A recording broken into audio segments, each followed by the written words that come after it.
तहरीक इंसाफ ने कहीं रुककर अपनी इस्लाह नहीं की। कप्तान के वकील अब भी अदालतों से ज्यादा मीडिया पर बोलना पसंद करते हैं। उनकी कानूनी हिकमत अमली कप्तान की राह खोटी कर रही है और वो मजीद फंसता जा रहा है। मुश्किल हो तो इससे निकलने के रास्ते भी होते हैं। इन रास्तों की तरफ जाने की बजाय पीटीआई अपने लिए खड्डे खोदने की अपनी बेमिसाल सलाहियत पर ही सारी तवानाई लगा रही है। वी न्यूज की एक तहरीर में लिखारी वसी बाबा कहते हैं कि इलेक्शन नजदीक आते ही पाकिस्तान में मौजूद दूसरे मुल्कों के सिफारतकार सरगर्म हो गए हैं। जो सिफारतकार पीटीआई वालों के बकौल साजिशें करते फिर रहे हैं, वही सिफारतकार पीटीआई वालों से भी मिल रहे हैं। खुद करे तो सिफारतकारी और दूसरे करें तो गद्दारी। अमरीकी सफीर ने साबिक वजीर आजम यूसुफ रजा गिलानी से मुलाकात की है। वो नवाज शरीफ से मिले हैं और इस्तेकाम पाकिस्तान पार्टी के जहांगीर तरीन से उनकी मुलाकात हुई है। बरतानवी हाई कमिश्नर आसिफ जरदारी से मिली हैं। इस मुलाकात से पहले वो मियां नवाज शरीफ से भी मिल चुकी थी। यह रूटीन के रवाबित हैं। सिफारतकार बराह रास्त अपडेट ले रहे हैं और सूरत हाल समझ रहे हैं।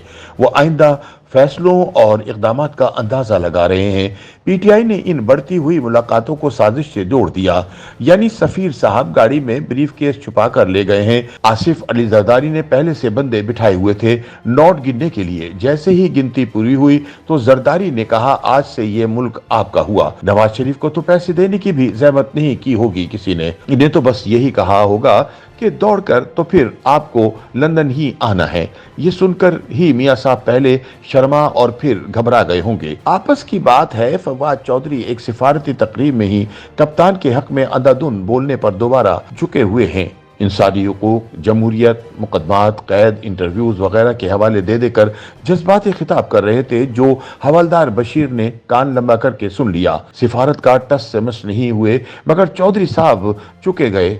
इस बार उन पर केस भी खासा मज़ाहिया बनाया गया है। खैर, बेखबर तो मजे ले लेकर यह भी बताता है कि महफिल में मौजूद किसी गोरे ने पूछा भी कि अंकल आप हैं किस पार्टी में। पीटीआई तो छोड़ चुके। चौधरी साहब ने ऐसे अहमकाना सवाल को नजरअंदाज करते हुए कहा कि जिस पार्टी में हूं उधर से इलेक्शन लड़कर वोट नहीं निकला। इस मौके पर पीटीआई के और रहनुमा भी मौजूद थे, लेकिन उनके स्यापे में वो चस नहीं थी जो चौधरी साहब के अंदाज में थी। अब यहाँ रुककर जरा सोचें कि पीटीआई वाले बाहर दूसरी पार्टियों की मुलाकातों को तो साजिश बताते हैं। हमें उनकी बात पर मजहबी जोश व खरोश और अकीदत व एहतराम से यकीन भी करना चाहिए। ये सारे रियासत मदीना जदीद के मामार हैं। अपनी मुलाकातों में ये खुद मिन्नतें फरियाद करते हैं। बुले शाह ने जैसे पीर मनाया था, वैसे ये नच के सिफारतकार मनाने को भी तैयार हो जाएं। लेकिन ये सिफारतकार पीटीआई को अंदर और बाहर से पहचान नहीं जाते होंगे कि ये क्या हैं। बाहर ये हमें साजिशी बताते हैं, अंदर मिन्नतें तरले करते हैं। पीटीआई ने बहुत सियासी गलतियां की हैं। अदम एतमाद को स्पोर्ट्समैन स्पिरिट से कबूल न किया, साजिश और साइफर से जोड़ दिया। अब वही साइफर गोटी घूमकर खुद पर फिट हो रही है। जलसे, जुलूस, रैलियां तो की, आईएमएफ और मालियाती इदारों से डील मुज़ाकरात नाकाम कराने को भी सरगर्म कोशिशें की। फिर आखिर में पैरों में बंदूक फंसाई, अपने गुलछर्रे भी उड़ा लिए और नौमई कर दिया। आप जो कुछ कर रहे थे दुनिया इसे देख रही थी।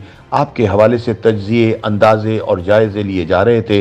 अपनी हरकतों से खुद को बेएतबार साबित कर दिया। ये सब करते हो। कप्तान को उकसाने वाले और सारे लोग भी भाग गए जिनके मशवरे पर ये पॉलिसियां बनती थी।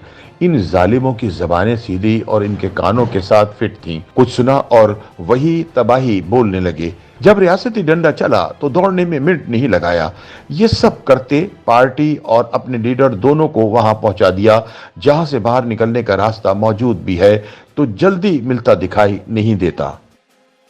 YouTube पर गूगली न्यूज देखने के लिए youtube.com की सर्च बार में गूगली न्यूज टीवी टाइप करें। गूगली न्यूज के पेज पर सुर्ख रंग के सब्सक्रिप्शन वाले बटन पर क्लिक करना ना भूलिए। YouTube पेज पर अपलोड होने वाली वीडियोस से बाखबर रहने के लिए बेल आइकन पर क्लिक कीजिए। आपको हर नई वीडियो के बारे में नोटिफिकेशन मौसूल हो जाएगा।